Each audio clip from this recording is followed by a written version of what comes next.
بسم الله الرحمن الرحيم. فيديو النهارده يا جماعه تاني على نفس الموضوع اللي اتكلمنا فيه اكتر من كام مره.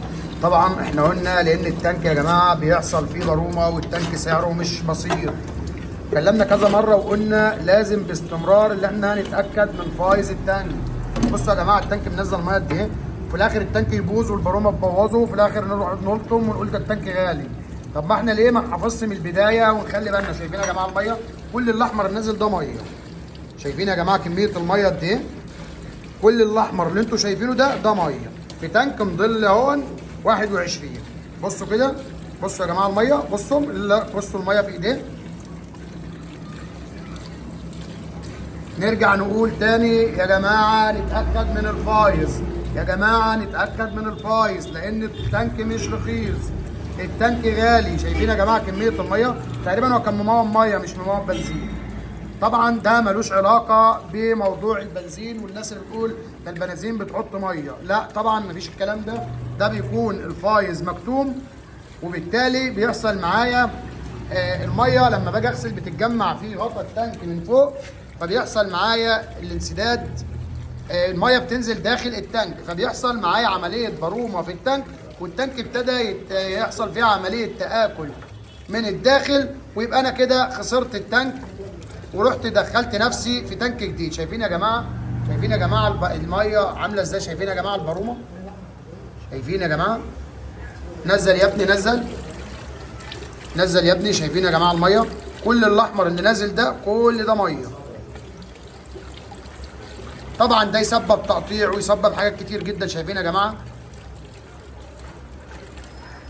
واحده واحده يا محمد، واحده واحده. شايفين يا جماعه الاحمر ده كله ميه.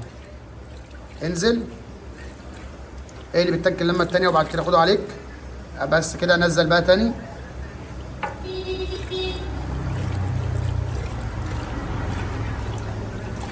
صفي صفي يا وليد انت مكانه عدل. ايوه كده، ارفع كده التانك لفوق. ايوه كده صفي.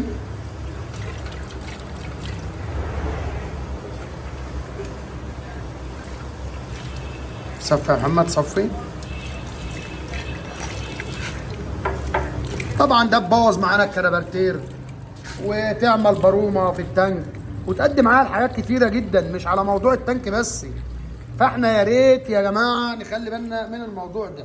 نص البنزين ده بالظبط كده ميه، يعني نص البنزين ده كده يا جماعه ميه. شايفين؟ نص البنزين ده ميه، كل الاحمر ده ميه. مد ايدي كده جوه. شايفين الميه؟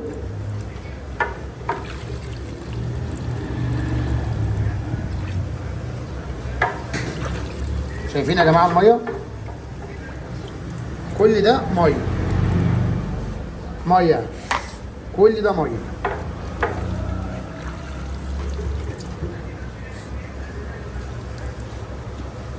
يا ريت يا جماعه نخلي بالنا من موضوع فايز التانك. افتح قبل ما نشوف فايز التانك ده كده. بصوا يا جماعه الميه اللي بتنزل قد ايه. افتح فايز التانك. بص الميه. افتح فايز التانك.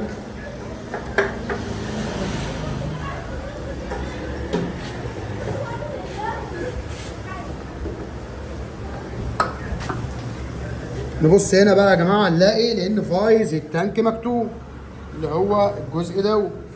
في هنا فايز اهون مكتوم اهون تحت صباعي كده بالظبط اهو.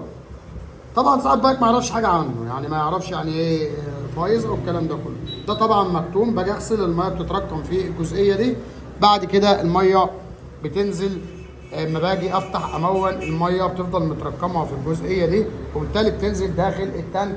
مع الوقت بتعمل برومه وبتبوظ معايا التانك. وبكده يا جماعه ده كان فيديو النهارده ليكم. ولو عجبكم الفيديو ما تنساش الاشتراك واللايك وتفعيل الجرس.